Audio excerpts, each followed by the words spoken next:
আজি আমাৰ কেবিনেটে অসমৰ বিভিন্ন সত্ৰত বাস কৰা উদাসীন ভকতসকললৈ মাহত 1500 টকাকৈ বিত্তীয় সাহায্য দিয়াৰ এটা আঁচনি মঞ্জুৰ কৰিছে।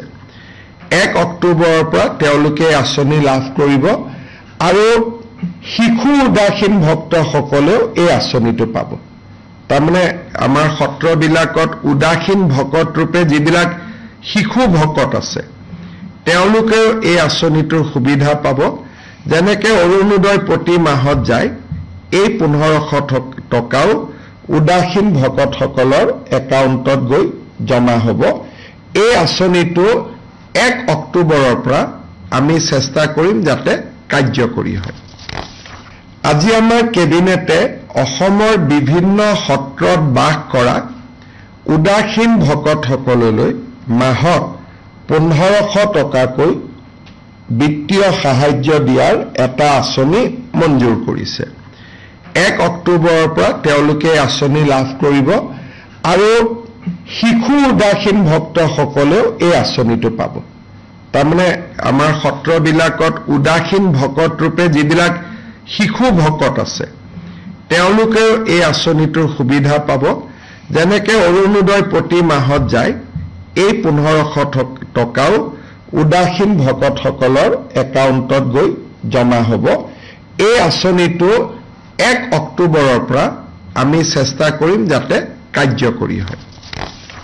আজি আমাৰ কেবিনেটে অসমৰ বিভিন্ন সত্ৰত বাস কৰা উদাসীন ভকতসকললৈ মাহত 1500 টকাকৈ বিত্তীয় সাহায্য দিয়াৰ এটা আঁচনি মঞ্জুৰ কৰিছে।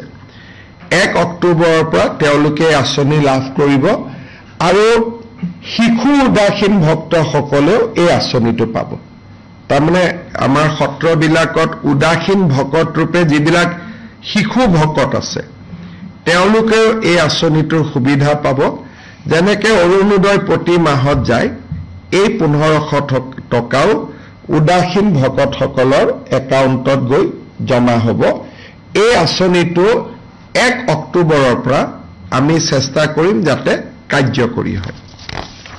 আজি আমাৰ কেবিনেটে অসমৰ বিভিন্ন সত্ৰত বাস কৰা উদাসীন ভকতসকললৈ মাহত 1500 টকাকৈ বিত্তীয় সাহায্য দিয়াৰ এটা আঁচনি মঞ্জুৰ কৰিছে। 1 অক্টোবৰৰ পৰা তেওঁলোকে আঁচনি লাভ কৰিব আৰু শিশু উদাসীন ভক্তসকলেও এই আঁচনিটো পাব। তাৰমানে আমাৰ সত্ৰবিলাকত উদাসীন ভকত ৰূপে যিবিলাক শিশু ভকত আছে তেওঁলোকেও এই আঁচনিটোৰ সুবিধা পাব।